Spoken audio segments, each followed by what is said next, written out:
गुरुदेव और माँ गायत्री के चरणों में कोटि कोटि नमन। आप सभी को प्रणाम। आध्यात्मिक साधनाओं से क्या लाभ? प्रश्न उपस्थित होता है, आध्यात्मिक साधनाओं में हम क्यों प्रवृत्त हों? उससे हमारा क्या प्रयोजन, हमें क्या लाभ मिलेगा? ये प्रश्न महत्वपूर्ण है।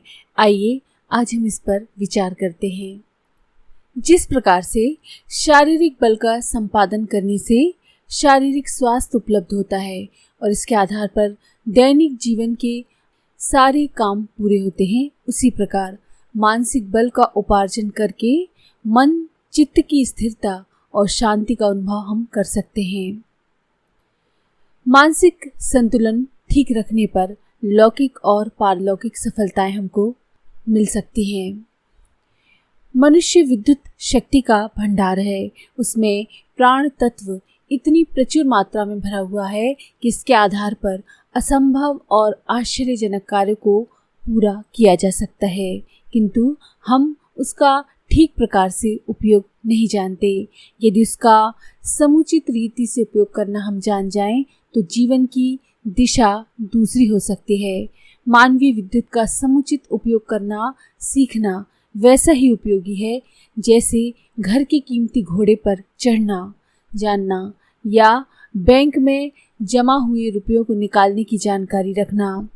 वे मनुष्य बड़े अभागे हैं जिनके पास बहुमूल्य घोड़ा है पर उस पर चढ़ना नहीं जानते, अथवा जिनकी विपुल संपत्ति बैंक में जमा है किंतु उसे निकालने की विधि जानते ही नहीं है और पैसे को मोहताज फिरते हैं।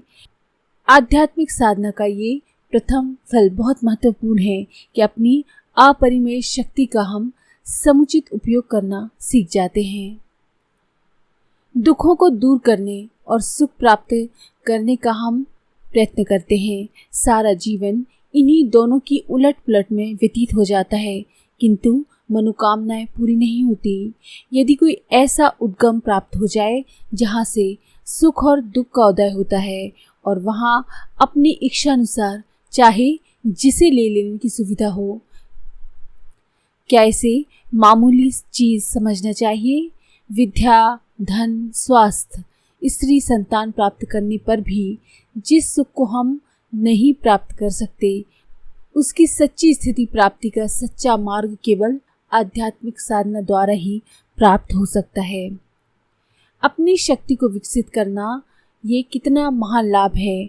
मानवीय अंतःस्थल में ऐसे ऐसे अस्त्र शस्त्र छिपे पड़े हैं जैसे भौतिक विज्ञान द्वारा ना तो अब तक बन सके हैं और न भविष्य में बनने की संभावना है। यह हथियार पथ भ्रष्ट तांत्रिक प्रयुक्ताओं की तरह मारण मोहन उच्चाटन के लिए ही नहीं, बल्कि वाल्मीकि जैसे डाकुओं को ऋषि के रूप में परिणित करने की भी शक्ति रखते हैं।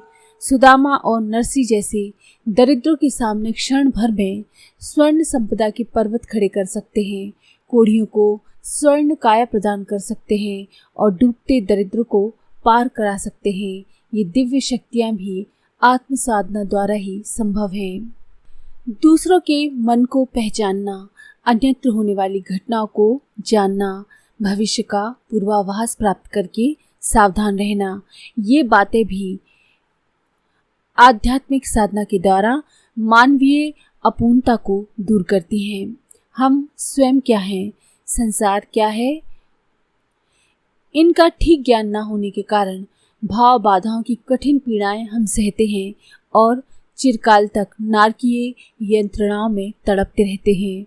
बंधन से मुक्त होकर सच्चिदानंद स्वरूप को प्राप्त करना तभी संभव है जब हम ज्ञान दृष्टि से, दार्शनिक पद्धति से ईश्वर, जीव और प्रकृति का विवेचन कर सकें। रोग का ठीक रूप जाने बिना इलाज करना असंभव है। विश्व का तात्विक रूप जाने बिना भव से तरना नहीं हो सकता और वो तत्व दर्शन आत्म साधना के ही परिणाम स्वरूप प्राप्त हो सकता है। मिट्टी के खिलौनों से खेलने वाले, कंचन और काया में व्यस्त बाल बुद्धि के अज्ञानी पुरुष आध्यात्मिक साधनाओं का उपहास कर सकते हैं, अविश्वास कर सकते हैं, परंतु विश्व की प्रचंड अनुभूतियों का तेज हमसे कहता है कि अज्ञानियों, आत्मा ही सत्य है, आध्यात्म विद्या ही सत्य है। प्राणियों, असत की ओर नहीं, सत की ओर चलो। आज के लिए इतना ही।